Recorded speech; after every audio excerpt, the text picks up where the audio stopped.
Je m'appelle Claire Prieto, je suis freelance et je crée des chatbots pour des entrepreneurs qui ont envie d'utiliser cette technologie exceptionnelle pour leur service client et leur marketing. Aujourd'hui, je vais vous présenter le chatbot de l'assurance maladie.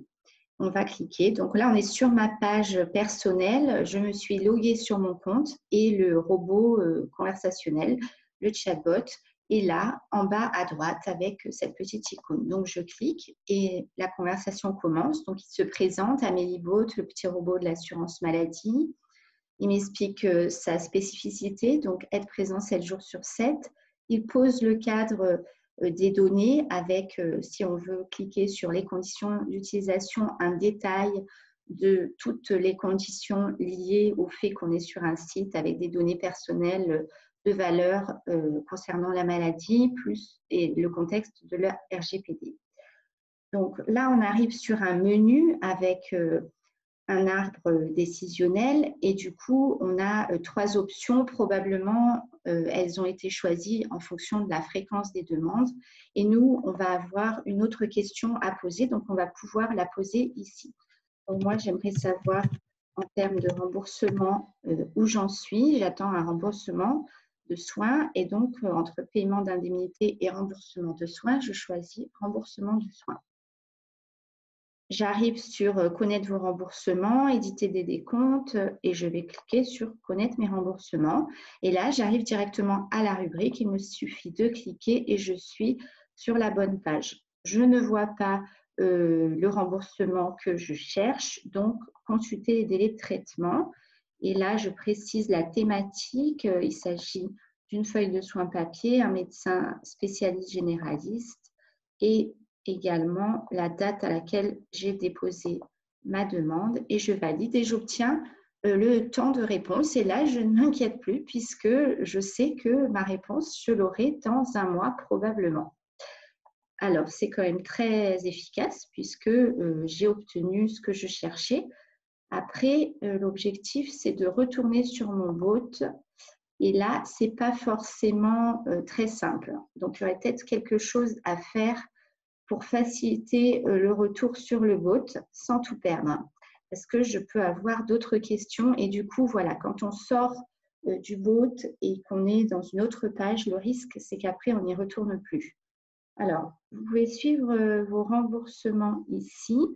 Maintenant, je vais poser une question qui n'a rien à voir pour voir si le bot peut répondre à cette problématique. Navré, je n'ai pas compris. Pouvez-vous me reformuler, s'il vous plaît? Alors, j'ai tapé j'ai de la fièvre. Bon, ça, il ne peut pas le comprendre, donc il s'excuse poliment. Il me demande de reformuler. Donc, c'est intéressant parce que demander de reformuler, c'est la personne va mettre un autre mot et peut-être il va avoir cette réponse dans sa base de données. Pour toute question d'ordre médical, appelez votre médecin traitant, etc. Donc là, on est renvoyé au contexte du Covid. Je vais lui dire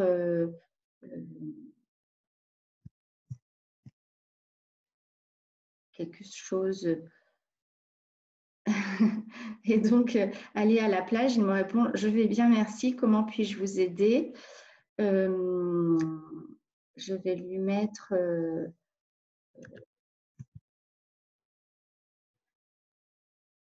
Voilà, donc sa réponse, quand il ne comprend pas, c'est « Navré, je n'ai pas compris. Pouvez-vous reformuler, s'il vous plaît ?» Ou bien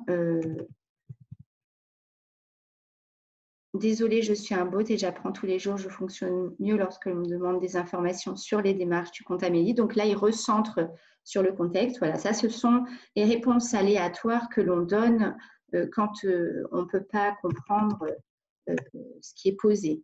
Il semble que j'ai un peu de mal à comprendre les humains aujourd'hui. Continuez avec moi. Envoyez un email à un conseiller via la messagerie. Voilà, c'est ce que je voulais voir. Donc, il a vraiment… il renvoie vers l'humain. Donc, si on reprend les points essentiels, il a un très bon design, le langage est très bon, donc il nous met dans un état positif pour converser. Est-ce qu'il répond à son domaine d'expertise? Oui, il répond parfaitement à son domaine d'expertise puisque il nous a permis d'avoir notre réponse très rapidement sans chercher dans 1000 rubriques et se perdre dans un site. Est-ce qu'il a une facilité de navigation? Oui. Le seul point, à mon avis, à revoir, c'est le fait du retour sur le bot pour ne pas perdre les personnes qui sortent du bot. La rapidité, elle est très bonne. Et est-ce que, en cas de difficulté, c'est-à-dire de mots non compris, est-ce que de sortie du contexte, est-ce qu'il a une réponse adaptée, positive? Oui, tout à fait. Et en plus, il permet de réorienter vers un humain, ce qui est essentiel sur un chatbot parce que, par définition, il n'est là que dans un domaine précis, il ne peut pas répondre à toutes les questions. Voilà, j'espère que vous avez apprécié et je vous dis prenez soin de vous.